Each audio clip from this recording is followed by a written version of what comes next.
so I'd like to call this meeting to order. It's a meeting of the Standing Senate Committee on Fisheries and Oceans. My name is Fabian Manning, Senator from Newfoundland and Labrador and Chair of the committee.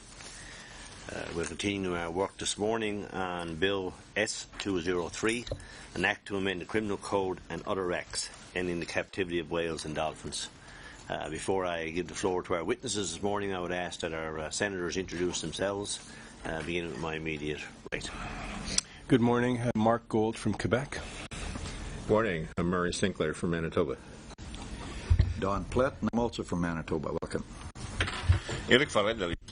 Eric Forêt from the Gulf region, Quebec. Tom McGuinness, Nova Scotia.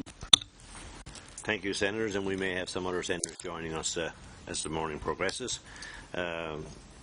We have with us this morning two witnesses. I'm going to ask them to introduce themselves first. I understand you have some opening remarks you'd like to make, and then we'll go to our Senators for questions. So if you'd introduce yourselves first, please. Thank you. Good morning. I'm John Nightingale. I've had the privilege of serving as the President and CEO of the Vancouver Aquarium Marine Science Centre for the past 24 years. I'm a marine biologist by academic training and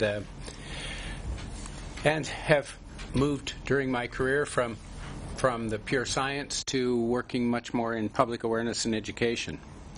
So I'd like to begin by thanking the Senators for their thorough examination of the bill and the complex issues that it raises. Given that you are the Fisheries and Oceans Committee, I know that you are well aware of the threats our oceans are facing. As we sit here today, we're in the middle of what scientists call the Holocene extinction, sometimes called the sixth extinction. It's the ongoing and in some cases devastating loss of species in our environment in present times, mostly due to human activity. So in this era, entire families of plants and animals, including birds, amphibians, reptiles, and of course mammals, are simply disappearing from our planet. The scientists studying it say that at the present rate of extinction, we may lose eventually as 100 or 100 up to 140,000 species per year, making it the greatest loss of biodiversity on our planet since the dinosaurs. And Canada is not escaping this devastation, and particularly Canada's oceans are not immune. Turning the tide will take great effort by all of us: government, industry, science, conservation organizations, and maybe most importantly, the public. The Vancouver Aquarium Marine Science Centre and institutions like it, facilities that educate, raise awareness, seek to inspire action, do original research, and increasingly actually save species, have an important role to play in this effort. My fear is that this bill, Senate 203, with any legislation that criminalizes and seeks to phase out keeping, caring for, and learning about animals, is that it will limit our ability to do this work. Little by little, laws like this one can impact our ability to engage the public, to learn through science, and to help nature. And once it's gone, it's gone. I know you've heard arguments at this committee suggesting that these aspects of our conservation mission don't succeed, that we don't educate, inspire, do research, or help. I'd like to address those arguments briefly, one by one.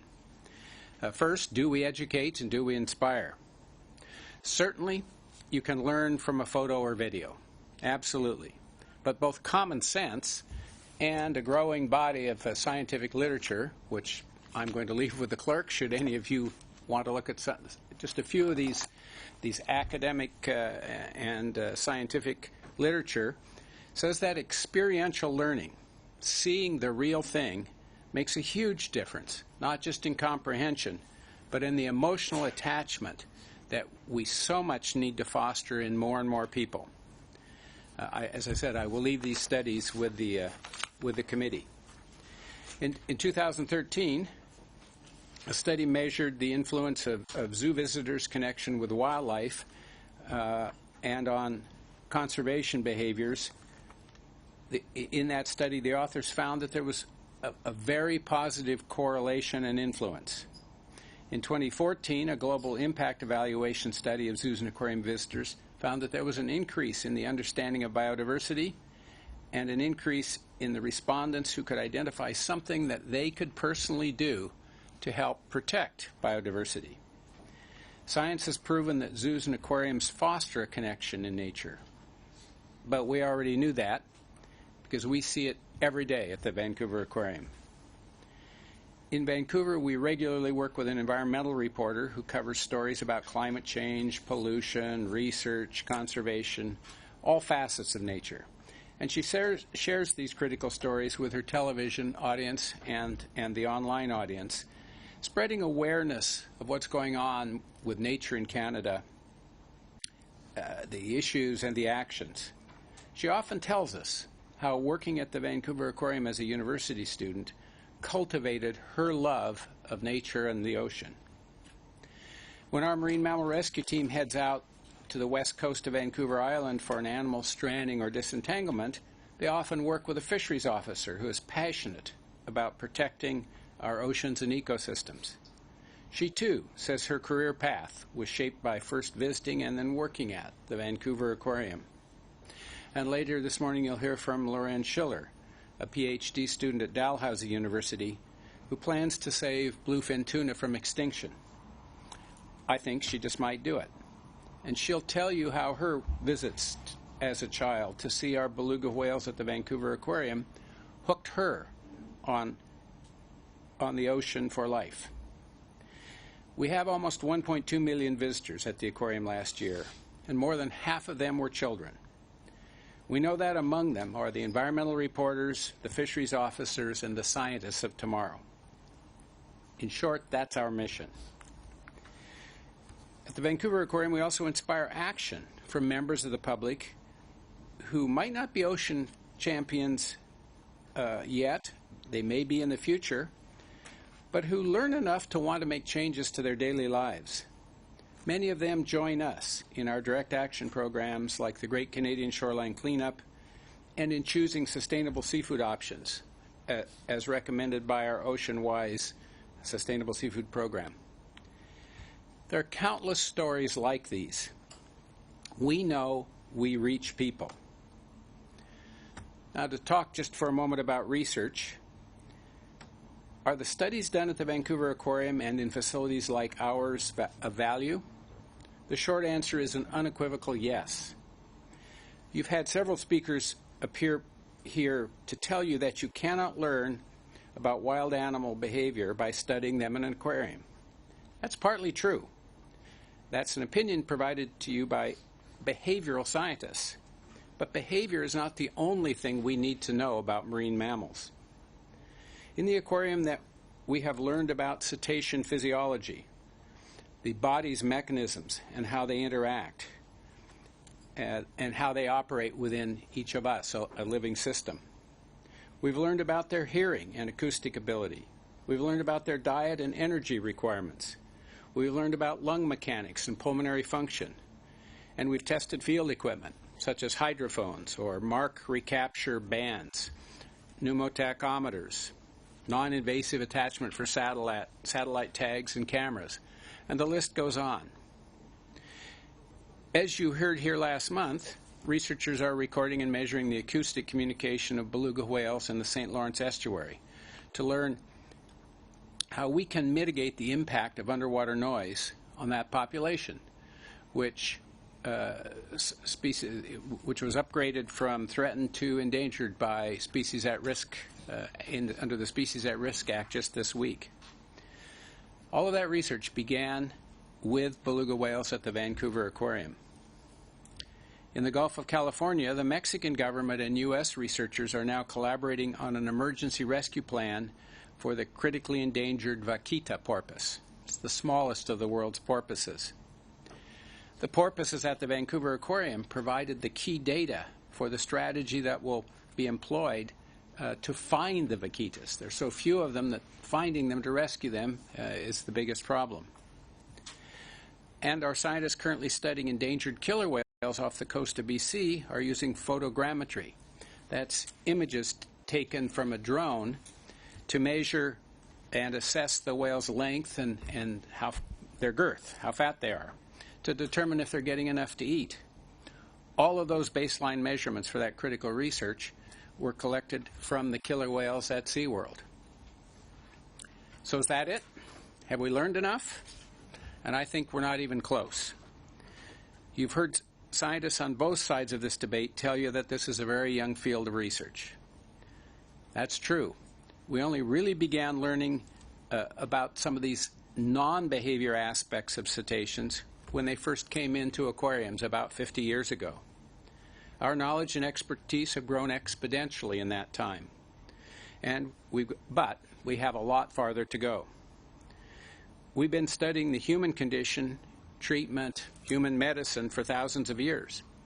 Yet we still continue to do research on improving medical care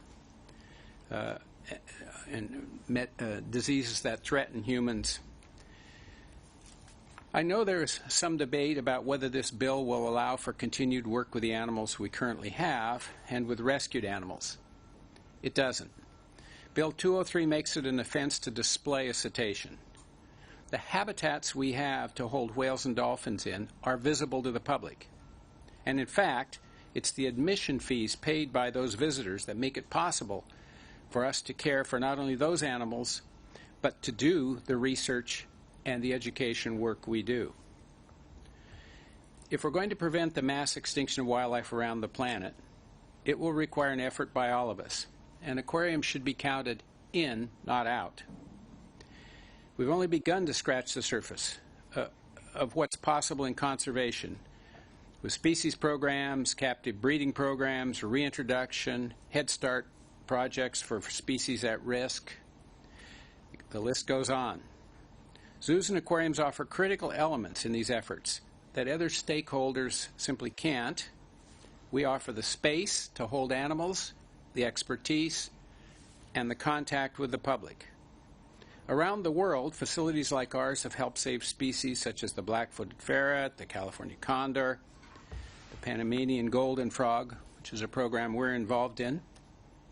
Programs like these take time to develop, and they take the expertise gained through experience. Unfortunately, for some species, science will not provide solutions fast enough for us to help. But we think we have to try. For whales, dolphins, and porpoises at risk in Canada, the passing of Bill 203 will not only prevent us from doing the research we've already begun or planned for, but would also stop cold efforts by other aquarium scientists. Vancouver Aquarium Marine Science Centre is really the only place in Canada where researchers can come, do research on animals that can be trained to participate in the research. So I want to be clear, that's not behavioral research, and you've heard from some behavioral scientists. That's research into all of the other aspects that matter in trying to understand these species enough to provide the management strategies, to help government with the management strategies in order to save them.